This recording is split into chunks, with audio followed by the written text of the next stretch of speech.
Double Commander has a built-in viewer and editor for text files. The viewer can also show binary files. On the left panel, let's go inside the Python directory. I go to the rec.txt file and press F3. This opens up the built-in viewer, and here is our file's text. Press Escape to close the viewer. You can open several viewers on different files at the same time. The viewer comes in really handy with program files. Here I go to the Python file hello.py and press F3.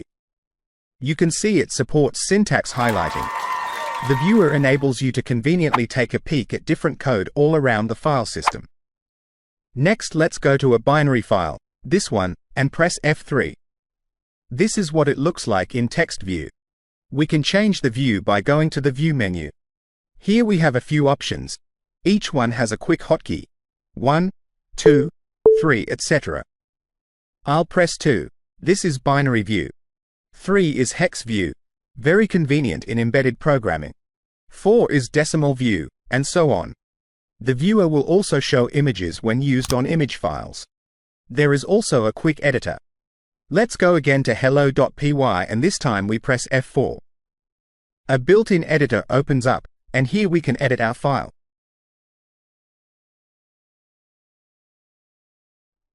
Press Escape to exit the editor.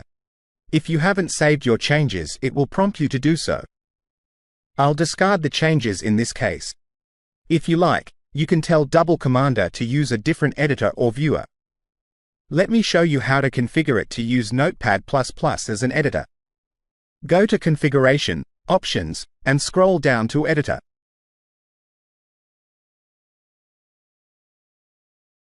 Check this checkbox. And here you need to give the full path to the editor you like. Go to the Windows Start menu and start typing Notepad++, and here it is. Right-click on it and select Open File Location. Here is the Notepad++ shortcut file. To get the Notepad++ application's full path itself, right-click this shortcut and select Properties. Now copy the text from the target field. Return to Double Commander configuration and paste it here. And press OK. Now, still on hello.py, let's press F4, and Notepad++ opens up with the file in it. The viewer and editor are extremely useful. More videos are coming, so subscribe to get them when they're out. Thank you for watching.